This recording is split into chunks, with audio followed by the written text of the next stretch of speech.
Chapter 11. The next night, I stayed inside. I didn't watch the back garden, didn't peek through the curtains or try to see what Thad and Greg were doing. I sat in the breakfast room with a book I wasn't reading and tried very hard to think about anything else. At midnight, I heard sirens. At 1:20, the Grimms knocked on my door. I answered in my pajamas and dressing gown, hair sticking out in every direction. Looking every bit the elderly woman woken from sleep, and feeling like it too. "Officers," I said. "Again?" "We've received another report," the younger Grimm said. In pre-regime times, I think she'd have rolled her eyes. "Voices, movement in your back garden. Do you know anything about this?" "I've been in bed since 9:30, I said. "Reading, then sleeping. I haven't heard anything." "May we check your garden?" Of course. They did, thoroughly, with suspicious expressions and torches. They looked over the wall into Kim's garden too, where I could see her standing by her back door, arm in a cast, face pale with fury. They found nothing. "Mrs. Reeve," the older Grimm called over the wall. "Can you come round, please?" The younger Grimm went out to the front of my house to let her in. I watched as Kim walked towards us, her face set, determined. "I saw them," she said. "I heard voices. There were people in that garden. Definitely people." "What did you see?" The Grimm asked. "Shadows, movement. I heard voices, talking, and then a sound like something heavy being moved." "What time?" "Midnight, just after." "What were they doing?" For the first time I saw her hesitate. "Well, they were leaping and dancing around." The Grimms looked at each other. "What did they look like exactly?" They looked like devils with horns." I had to bite the inside of my mouth to stop myself saying anything. What on earth had Thad and Greg been up to? Somehow, I was glad I didn't know. The Grimms seemed stuck for words for a while, until the older one recovered. "Where did they go?" "I don't know. Maybe they went through the house." "They can't have done. The back and side doors are locked from the inside," I said. "Chain and bolt. The front door too, come to that." "Then they must have gone over the wall." "With something heavy?" the Grimm asked. "The wall you fell off 3 days ago." Kim's face flushed. "They must have had a ladder." "Where's the ladder then?" the other Grimm said. "We checked. There's nothing in the garden except plants, a greenhouse, and a shed that smells like something died in it." "That's the damp," I said. "I really should do something about it." The Grimm turned to Kim.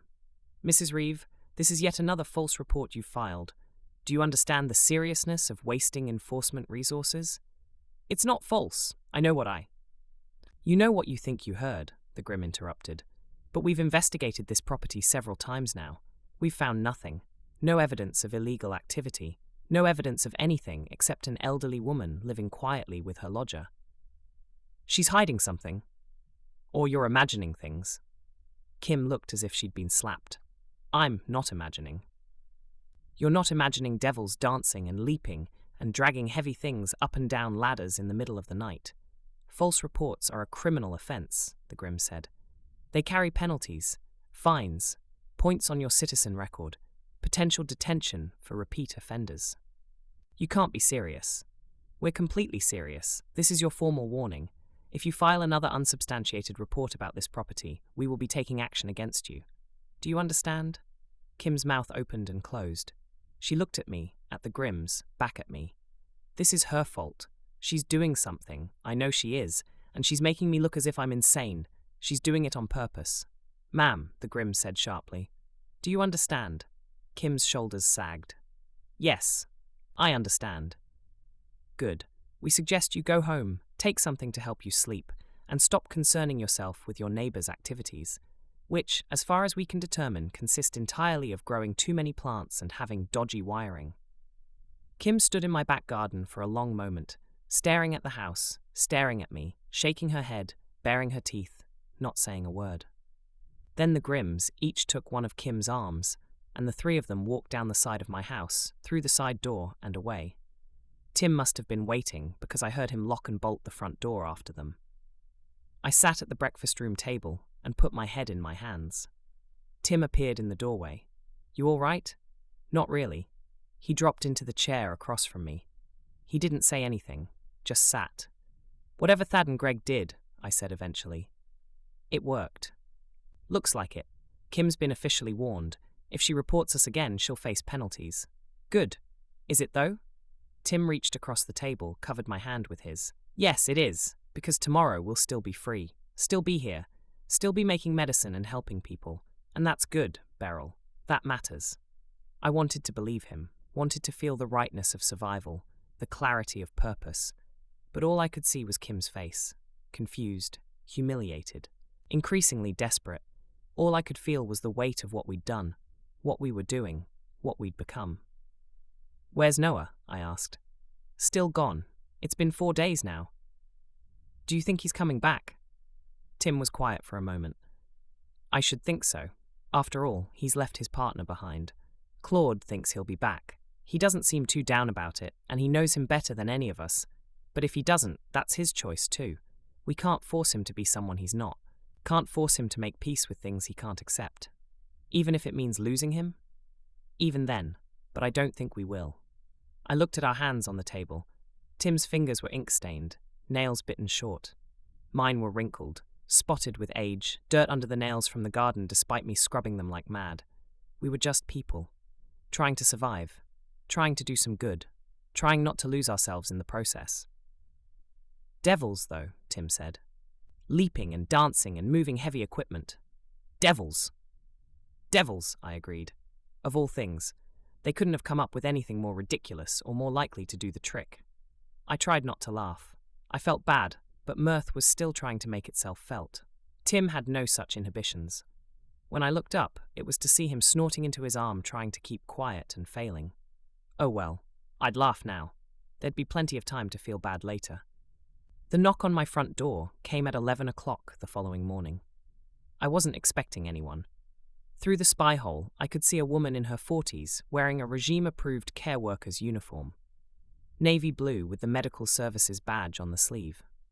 She held a tablet and looked professionally patient. I opened the door. Miss Beryl? She asked. Yes? I'm Sarah Chen, Community Health Assessment Team. I'm here about your neighbor, Mrs. Reeve. May I come in? I stepped back to let her through. Is Kim all right? Is her arm healing properly? Her arm's progressing nicely. Sarah followed me into the breakfast room, accepting my offer of tea with a tired smile. But there are some concerns about her mental state. I filled the kettle, keeping my face carefully neutral. Oh, she's been insisting to medical staff that you're running some kind of illegal operation from this house, that there are people coming and going at night. Devils. Secret activities, possibly satanic. She's quite fixated on it. I see. The thing is, Sarah continued, settling into a chair at the table, she's an elderly woman living alone who's filed multiple false reports with enforcement, climbed a wall in the middle of the night and broken her arm, and is now making increasingly paranoid claims about her neighbor. These are concerning behaviors. I poured boiling water into the teapot. What does this mean for her? We need to assess whether she can continue living independently, whether she needs supervision, possibly guardianship. I think it's already a done deal, though. State care, I said, if necessary. Sarah accepted the cup of tea I handed her, but we prefer to explore family options first. Does she have any relatives who could move in with her? Adult children, perhaps? I'm asking you because I don't know what I can believe of what she says. I thought of Noah and Eden, hiding in the cellars.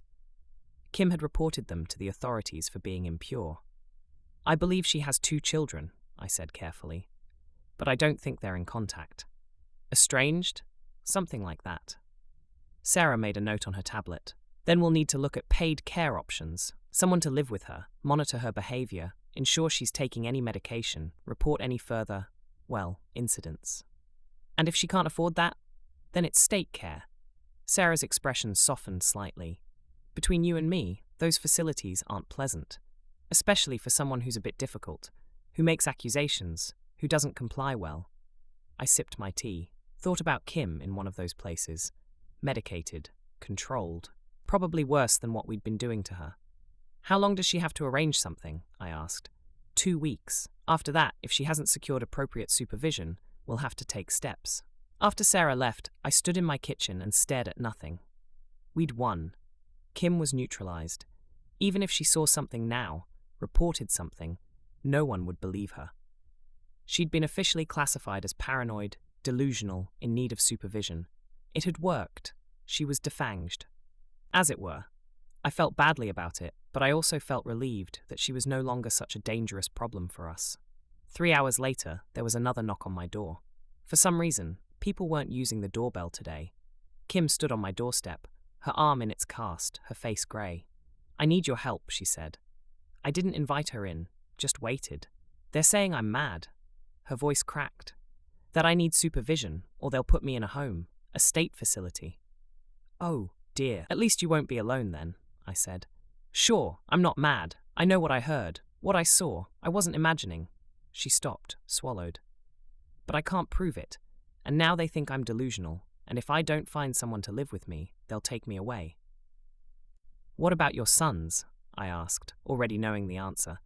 Her face hardened. "They're not an option. Because she'd reported them. Because she'd chosen ideology over family. Because she'd rather die alone than admit her children were acceptable as they were." "What do you want from me, Kim?" "I don't know." She looked lost, smaller than I'd ever seen her. "You're my neighbor. You've always been decent. Even when She trailed off. "I just don't know who else to ask." I could have shut the door. Could have said this was her problem, her comeuppance. Could have watched her be taken away to some grim facility where they'd medicate her into compliance. Instead, I heard myself say, "Let me think about it." After dark, I went down to the cellars. I found Tim working on some chemical equation, Eden sketching something in the corner, Claude reading aloud from some pre-regime book about civil resistance. No Noah. Still no Noah. "We have a problem," I said. "Or possibly a solution. I'm not sure which." I told them about Sarah's visit, about Kim's desperate plea for help. "Let her rot," Eden said immediately. "She chose this. She chose all of it." "She did," I agreed. "But if she goes into state care, they'll monitor her closely. They'll investigate everything she's claimed. They might decide to take another look at this house, just to be thorough." Tim looked up from his work. "You think they'd search again?" "I think it's possible, if only to document that they were thorough in assessing her claims before institutionalizing her. But more to the point, the state would then claim her house, the house right next to us." Claude put down his book. "So we need her to stay there. Stay quiet. Stop being a problem." "Yes." "How?" Eden asked. "She's not going to suddenly stop hating us, stop suspecting us." I sat down on one of the crates. What if she had people living with her? People who could keep an eye on her, make sure she doesn't do anything problematic. "Who?" Tim asked. "We don't know anyone who'd want to live with Kim." But I was already thinking about the Blood Sisters, about their network, about how they always needed accommodation for women who'd fallen foul of the regime one way or another. I said slowly. "I might know someone." I left the message in the lockbox at the bottom of the garden before dawn. Just a brief note. Need to talk. Urgent. B. The response came faster than I expected. A folded piece of paper in reply saying, "Tonight, 9 p.m, garden." She arrived exactly on time, appearing from the shadows like she'd been part of them. The same woman who'd spoken to me before, though I still didn't know her name. "You called," she said. No preamble. I explained the situation. Kim's assessment. The threat of state care. The need for supervision. More importantly, that none of us would want that house being state-controlled in the event they claimed it. There were no heirs now that Noah and Eden were on the impure register. "So you want us to babysit your enemy," she said. Not a question. "I want her contained," I said. "Watched, controlled. I want her living with people who report to us, who can manage her, make sure she doesn't cause problems." "You want us to be her jailers." "I want her to stay in her house instead of being taken to a facility where the regime will dig into every claim she's made. I don't want the regime occupying next door." The woman was quiet for a moment. "Smart. It's a smart plan. If you can think of a better way, do say." "No," she said. "We can help. We've always got women who need housing, who'd be perfect for this actually, but it'll cost you." "How much?" "Not money." She paused. "Tim's house. We've mentioned it before. We want to use it as a refuge, a safe house for women fleeing regime marriages, purity laws, genetic monitoring. We'll run it quietly. No one will know it's a sister's house, but we need it." I thought of Tim's neat little house, standing empty. I'll have to ask Tim. Ask him now. I'll wait. I went back inside, found Tim working at the table. The Blood Sisters want your house, I said, as a refuge for women escaping the regime, in exchange for putting 2 of their people in with Kim. He didn't even look up from his notes. Yes. Just like that? Just like that. He put down his pencil and met my eyes. I'm not using it. It's just sitting there. If it can help people, of course they can have it. I should have offered it before. I went back outside to the Blood Sister. You have a deal. The woman smiled. It made her look younger, softer. Good. We'll have 2 women at Kim's door day after tomorrow. Long-lost friends from her book club. Haven't seen her in years. Heard she needed help. They'll be convincing. And they'll make sure she stays quiet? They'll make sure she stays contained. Medicated if necessary. Certainly supervised. She won't be filing any more reports. Won't be climbing any more walls. Won't be a problem. It is in all our interests. Not just yours, so stop looking so guilty and worried. Will they be kind to her? I asked. I don't know why it mattered, but it did. Her expression softened even more. They won't be cruel. They'll treat her like what she is, an elderly woman who needs care and supervision. They'll cook her meals, make sure she takes her pills, keep her comfortable, but they won't let her cause trouble. She probably won't want to cause trouble. She's probably lonely, and now she'll have company. Thank you. Don't thank us. She's a loose cannon who could hurt many people. This will help many people instead. It's a good strategy. Tim's house for more hurt women is a real bonus too. She patted me on the shoulder and disappeared back into the shadows before I'd recovered from the feeling of absolution she'd given me. 2 days later, I watched through the fronds and flowers in my front room's bay window as a taxi pulled up outside Kim's house. 2 women got out, both in their 50s, dressed in comfortable, unremarkable clothes. One carried a suitcase, the other had a shopping bag that clinked with what sounded like bottles. They knocked on Kim's door. I saw Kim answer, saw her confusion, then recognition, then desperate relief. The women went inside. An hour later, one of them appeared at my front door. Just introducing ourselves properly, she said. She had grey hair and kind eyes and a smile that didn't quite reach them. I'm Margaret. The other one's Joyce. We'll be looking after Kim now. Thank you for doing this, I said. Don't thank us. We're getting a good situation out of it. A rent-free house, regime approval, and we get to help the network. She glanced back towards Kim's house. She's already calmer. We've explained we're here to help. That we'll make sure she's looked after. That she doesn't need to worry about anything anymore. Will she accept that? She doesn't have a choice. But yes, I think so. She's frightened, alone. She'll accept help, even if she doesn't quite trust where it's coming from. Margaret paused. We've already taken her phone, told her the doctor said she needs a break from technology, that it's contributing to her anxiety. She wasn't happy, but she accepted it. No phone meant no calling the Grimms, no filing reports, no contact with anyone unless Margaret and Joyce allowed it. And if she tries to leave, to go to the authorities directly, we'll know, we'll stop her, gently, but we'll stop her. Margaret's expression was calm, matter of fact. Don't worry, Beryl. Kim's contained now. She's not your problem anymore, and honestly, she'll be better off than she's been for a long time by the looks of it. After she left, I sat in my breakfast room and stared at the wood grain of the table. There'd be no more attempts from Kim to get into my house, to know my business. No more attempts to get me in trouble. No more spying on me. No more desperate attempts to prove that I was a bad person. She was just an elderly woman, under supervision, in her own home. We'd neutralized her without killing her, without violence, without obvious cruelty. We'd used the regime's own systems against her. Used her paranoia, her injuries, her isolation, used the very mechanisms of control she'd supported against her own children. It was strategic and effective. It had also provided a home for at least 5 more people who needed one. Tim found me there an hour later. It's done then, he said. It's done. You should feel relieved. Should I? He sat down across from me. Kim can't hurt us now, can't report us, can't cause problems. The Blood Sisters have people in place. We're safe. We're safe, I repeated. You're thinking about who you've become, Tim said. It wasn't a question. I'm thinking about who I was, before all this. I used to be kinder. You're still kind. You found a solution that keeps Kim out of state care, that lets her stay in her own home, That's more kindness than she deserves. We've put her under house arrest in her own home and convinced her it's help. Yes, Tim said. We have, because the alternative was letting her destroy us. And I'm not apologizing for choosing our survival over her freedom. Also, she came to you, remember? She came to you because she didn't want to go into state care. I looked at him. This quiet, nerdy chap who'd come to install my solar panels and stayed had transformed into someone harder. Someone who could make these calculations without flinching. When does it stop? I asked. The compromises, the moral calculations, the becoming people we don't recognize. I don't know, Tim said honestly. Maybe never. Maybe this is who we have to be now.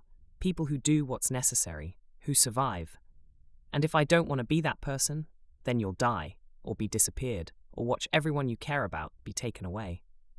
He reached across the table, took my hand. I know it's hard, I know it feels wrong, but it's working, Beryl. We're still here, still free, still making medicine that helps people. That has to count for something. Does the good we do balance out the harm? I don't know, but I know that if we're gone, the good stops. The harm continues. So we survive. We do what we have to, and we try not to lose ourselves completely in the process. He squeezed my hand once, then let go. He went back out into the garden, presumably heading down to the cellar, back to his work, back to being the person this world had made him. I sat in the growing dark and imagined a light coming on in Kim's kitchen. There would be 3 people in there now. Margaret and Joyce and Kim probably making dinner, maybe chatting and laughing while they did so. They might be containing her, but they were also giving her care and companionship. Not such a bad deal after all. That night, lying in bed, I heard the back door open, quiet footsteps through the house. I went to the landing, looked down to see Noah standing in the hallway, backpack over his shoulder, looking exhausted. "You're back," I said. He looked up. "I'm back. Are you okay?" "No." He put down his bag.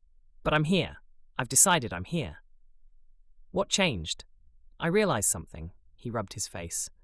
I kept trying to find a version of this where I could still be the person I was, where I didn't have to become someone else, someone who could accept what we're doing to her. And that person doesn't exist anymore. Maybe never existed. Maybe I was always just pretending I could be good in a world this broken. He looked at me. "She's really under supervision now? In her own house?" "Yes." "Good." He said it flatly. No emotion. "That's good." "It is good, Noah. She's not just under supervision. She's also got the company she's wanted for so long. The company and the care. It wouldn't surprise me to find she becomes less bitter because of it." He gave me a little smile, picked up his bag, and headed for the back door again. I hoped he was heading down to the cellar, to Claude, who had always calmly insisted he would be back soon. The house settled around me. Quiet again. The garden above, the tunnels below, and all of it still ours, at least for now.